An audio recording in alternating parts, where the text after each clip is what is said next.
And we talk about the three modes, which is the hunter, farmer, and the fisherman. So in sales, a lot of the time we think of sales as acquisition, which is what I call the hunting role. But one of the most beautiful and potentially the unsung heroes are the farmers, who actually grow relationships through retaining and having those beautiful quality conversations, nurturing those relationships. It is much better to retain customers than it is to have to go and keep finding new ones all the time. Welcome to the Manage Self, Lead Others Leadership podcast with Nina Sunday for experienced and aspiring people managers. This show will help you explore ways to become a more intentional leader.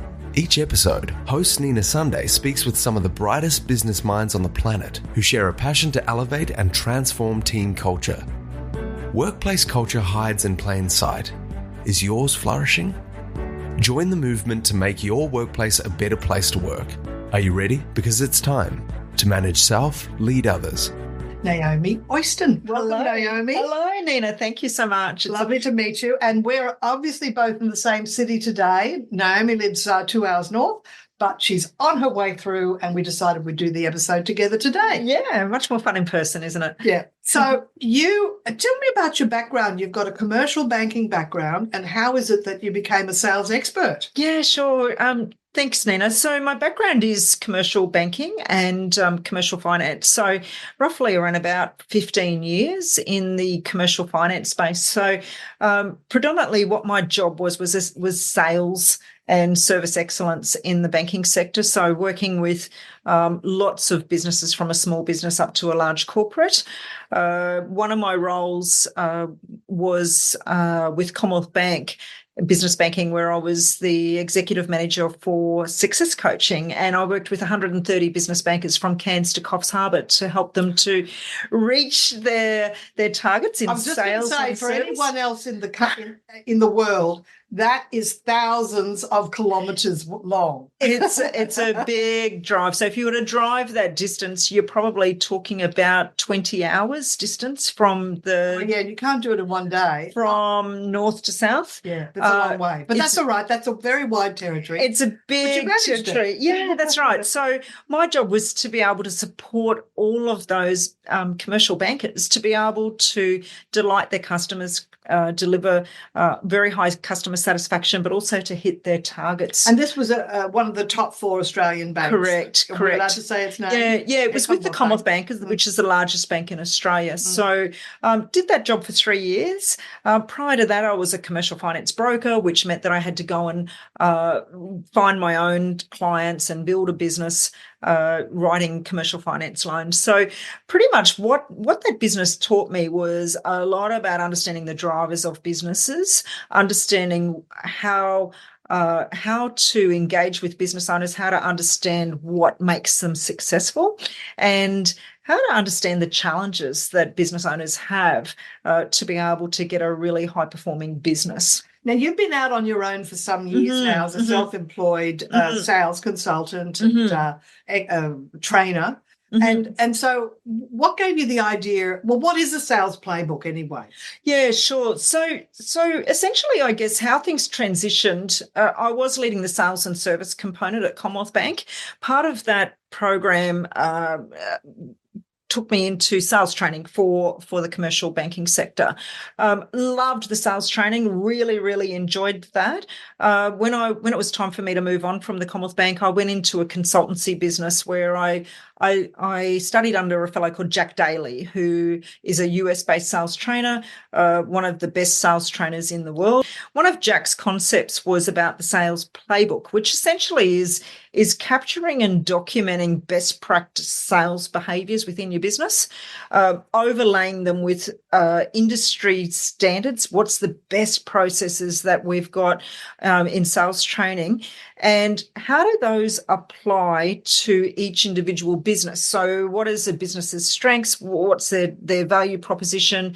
Who's their ideal target market? What are the pain points that we're working with? What's some of the best questions we can ask? And basically bringing sales process into a system that's tailored for the unique needs of the business. I think this is very well called for, because when I've gone in and done sales training with small sales teams, what I find is, and one of the things I do is find out what are the best salespeople doing that the people that maybe are just average or below average, what are they not doing? And cross-pollinating. And I'm always gobsmacked at how this is what the top order writers are doing and saying, and all the others don't know about it. And I'm going, what is the sales manager doing, not enabling that cross-fertilization?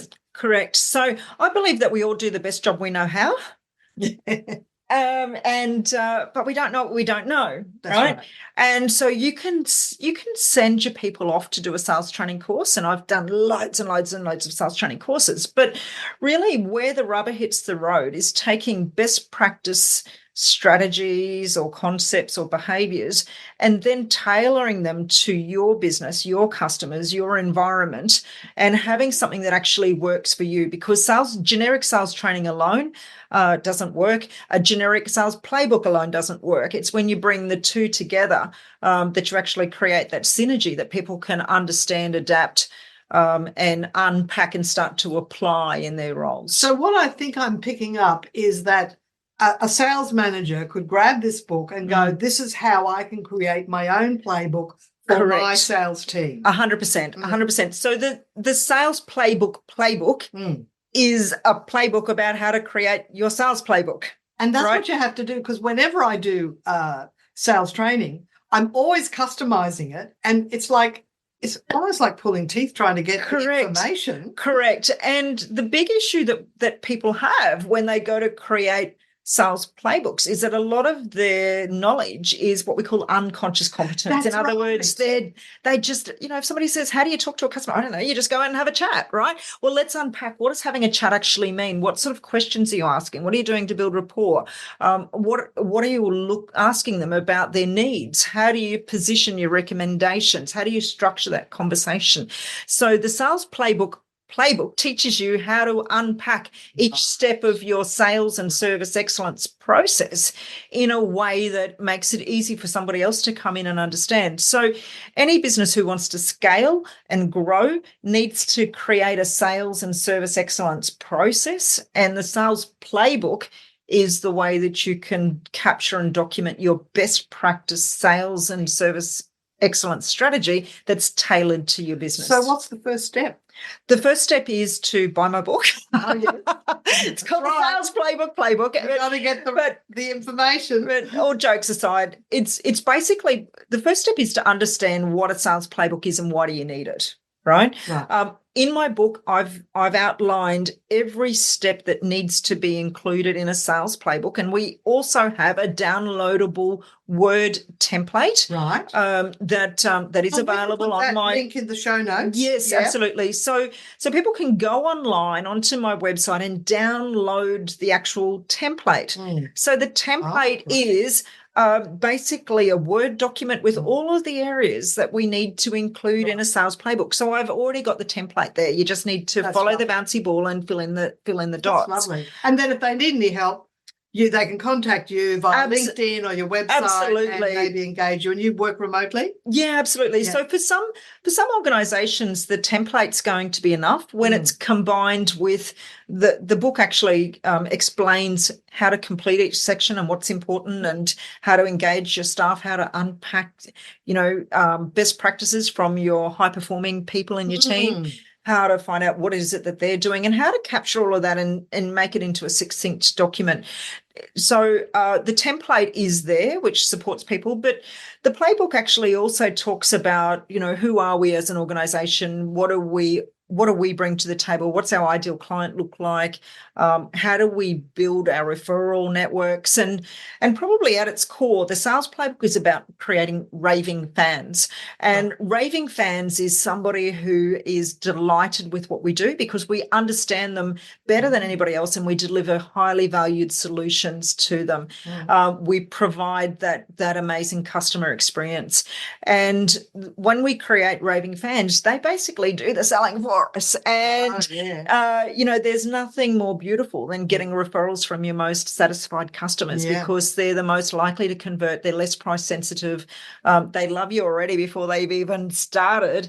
And they're just a delight to work with. So, now, what if someone's intending to create a playbook, but following your template and your guidelines in your book?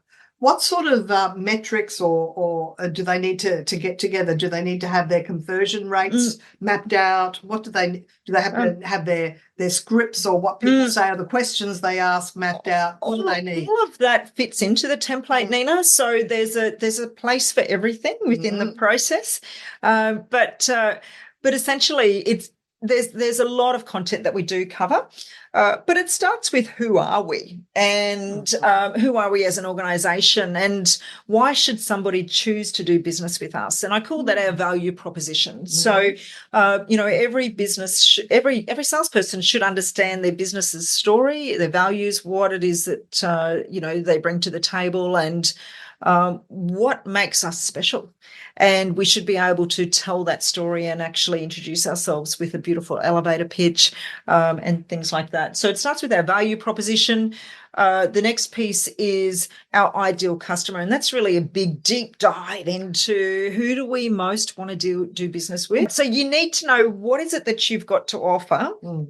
Who would most benefit from your products and services, and what are the ways that you can help them? The next piece is finding prospects, right? So how are we going to connect with people? And we talk about the three modes, which is the hunter, farmer, and the fisherman. So in sales, a lot of the time we think of sales as acquisition, which is what I call the hunting role. But one of the most beautiful and potentially the unsung heroes are the farmers who actually grow relationships through retaining and having those beautiful quality conversations, nurturing those relationships.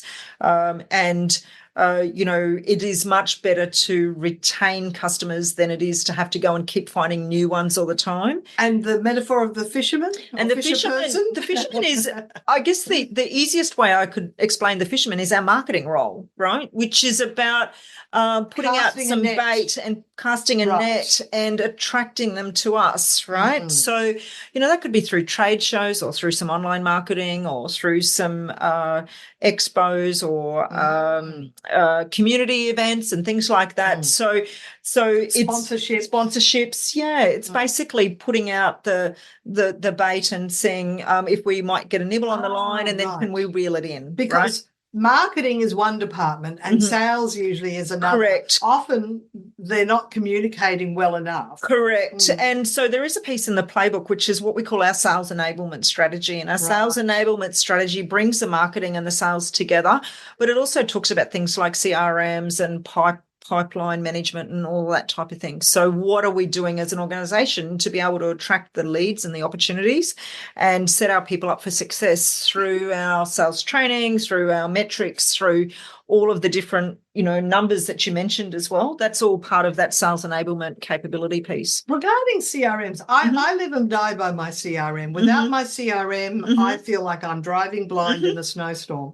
Let's take a moment while I tell you about our new podcast partner, Segwick. Want to unlock the full potential of an all-in-one CRM beyond just data storage? Want to scale and grow with automated business processes? Meet Segwick, the new CRM designed for complex sales, onboarding and customer management. An all-in-one platform transforming how you manage customer interactions.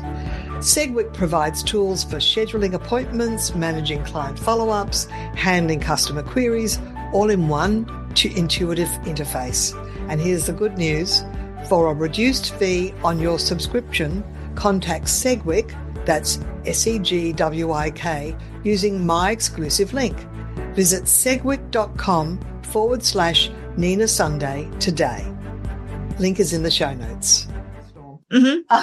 But I know some salespeople, they want They want their little notebook. They want to Yeah. use their Excel spreadsheet. Why is there a bit of reluctance on salespeople to use a CRM database? They think, what, they can't see that they're investing time to save time? Yeah, look, I think if you look at the personality types of salespeople, so traditionally, if we think of a salespeople, they're generally people that like to talk a lot, and gift of the gab.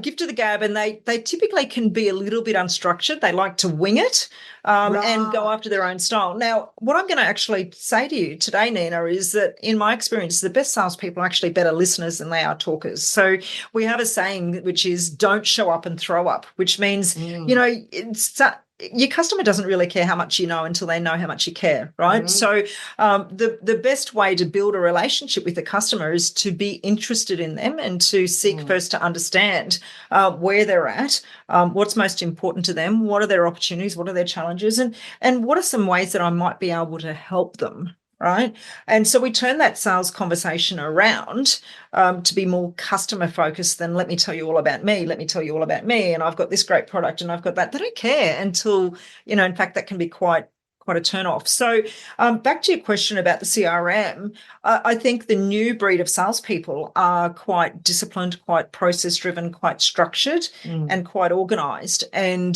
the sales playbook is a system, and the system is follow the bouncy ball and do these things throughout every stage of the sales system, and you will be guaranteed to get results. Now, not all salespeople have face-to-face appointments, but those that do, with the playbook, actually map out what is said and what the process should be and what's the closing question. 100%. Yeah, 100%. So and that's going to vary for every customer and every business, right? So the whole idea of a sales playbook is that you build it yourself that's tailored to your business. So the sales playbook is how do you create your own playbook that suits your business, right? So it's a do-it-yourself field guide. Correct. There's a generic process. But you can't buy a sales playbook for your business off the shelf. You've got to build it, right? So my sales playbook teaches you how to build your own sales playbook and what you need to include and how do you tailor each piece to your business. And have you actually already worked with businesses to create that? 100%. I've been doing these for over 10 years, Nina. So got the book. 100%. So Jack Daly was my first teacher around about 10 years ago, and since then I've created many playbooks for businesses, and each one is slightly different because each business has its own nuances and its own I guess things that they'd like to include that might be a little bit different to everybody else. But I would say 80% of the playbooks, the concept is exactly the same, right? It's just taking a generic concept and applying it to the unique needs of your business. But the generic component is the same, and that's what's included in the sales playbook. And what have you observed is the one thing that most either sales managers or sales teams are not doing that if they did do would be like an 80-20 rule, like a 20% action that has an 80% result. I can tell you exactly what it is, Nina. Right. So the single most important thing we'll ever do is have a conversation with a customer. Yeah, right. Exactly. That's the highest value activity we'll ever do. If you don't have conversations with a customer, you've got no customers. If you don't have customers, you've got no business. Right. So the most important thing we can ever do is talk to a customer. Yet, how much energy do we actually practice on? How much energy do we actually put into practicing talking to our customers? So in a training environment, I would say probably 95% of my people that I've ever trained, which is a heck of a lot, hate role plays, right? But every single one, but 100% of people, once they're out the other side of the role plays, go, far out, I really needed that, and I've grown so much. Can I tell you into a little secret? I don't call them role plays. I call them simulations. Yeah. And people already know that a role play isn't fun. But a simulation, it's like, well, they think like a flight simulator. I love it, right? So go right ahead. If you're not practicing in-house, you're practicing on your customers, right? That's right. So the single most powerful thing that businesses can do is practice customer conversations. And my sales playbook teaches you how to frame up a customer conversation. And would you encourage a sales manager or whoever's leading the sales team? We don't want a team. If it's the business owner, you're the sales manager in that moment.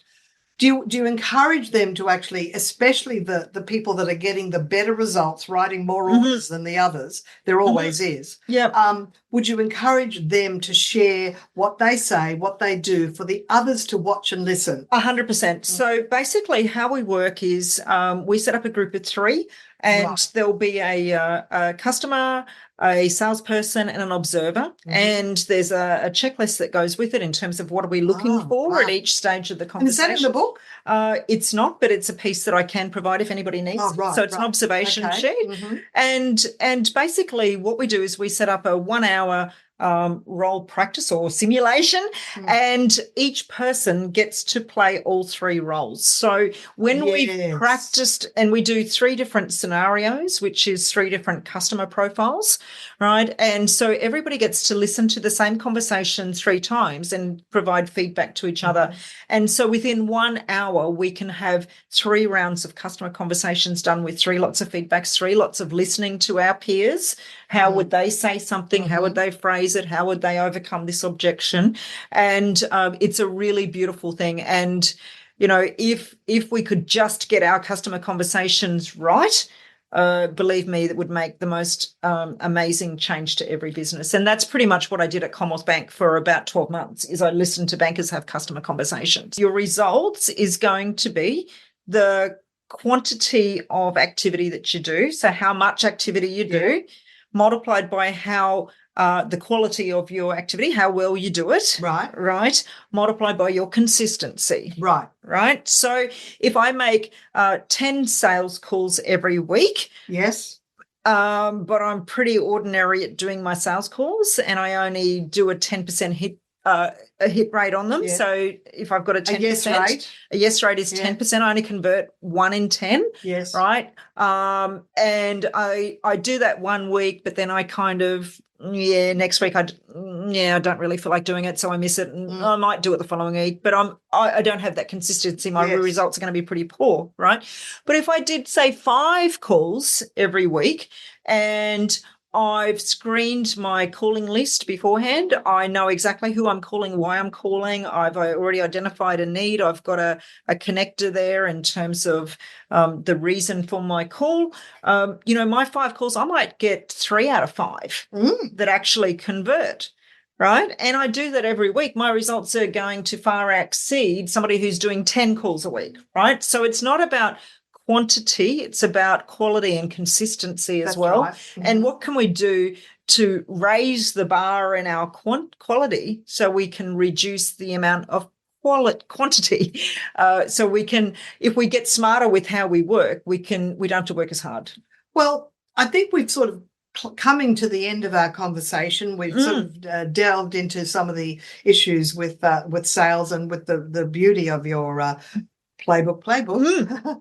So what are some things in your playbook that you really want the listener or the viewer to understand, that what they'll get by having this as a tool in their arsenal? Sure. So the concept of the sales playbook is really about working smarter, not harder. So it's about how to create better results easier by following a proven process and overlaying that proven process with best practices from your highest performers within your business. So essentially it's about how do we find out what works within your business, right?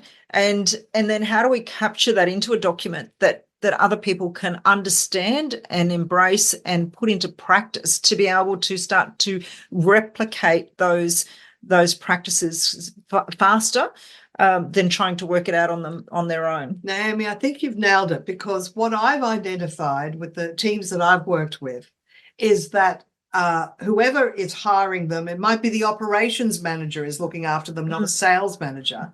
And they just go, well, we hire a salesperson to do a good job and we just expect them to do a good job. They're not capturing the corporate memory. So if and when that person leaves, that skill set leaves with them. Correct. And the sales playbook is your collective brain's trust within the business, right? Yeah. So what we're doing is unpacking the best practices from each of the highest performers, because often what happens is, a new person starts, I'll go out and work with Freddie. He's our best in the team. But then, Freddie you get the Chinese whispers where Freddie tells Mary, Mary then tells Billy, and Billy tells Bobby, and the messages get distorted as we scale and we grow, right? So the sales playbook is one source of truth that does capture the best practices and that everybody can sing off the same hymn sheet. Yeah, lovely.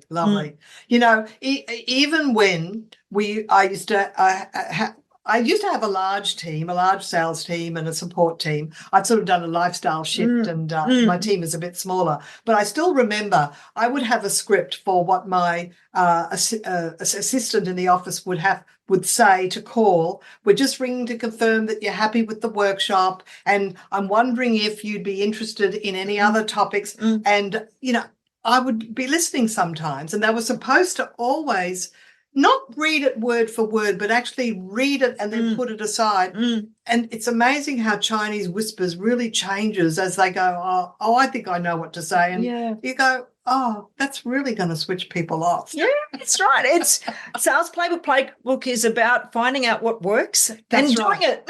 That's right. And it's not about doing it by rote. But sometimes you have to reread what is working to remind yourself, oh, yeah, we've actually gone off track a little. Let's get back on track. It's getting your scripts right? So one of the things that I discovered, our most highly satisfied customers, I read 1,000 10 out of 10 satisfied customers verbatims on their feedback. And I looked for the themes. 35% of our 1,000 customers said that they liked dealing with us because we helped them. Right?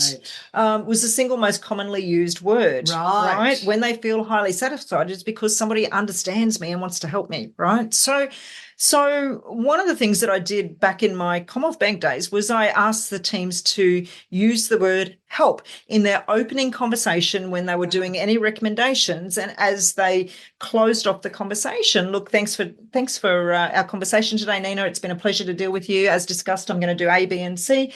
Before I let you go, is there anything else that we haven't already discussed that I might be able to do to help you? Oh, right. Nice? So by layering the word help, just a small word, it just made such a massive difference. So languaging and all of that type of thing is something that's really powerful. And when you can capture what works, document it in your sales playbook, and then do the simulations or the role practices to embed the behaviors, that's when you start to get traction. And I just remembered what was the change that they didn't say. One of the things they would ask is, would you be willing to give us a recommendation on LinkedIn about your results?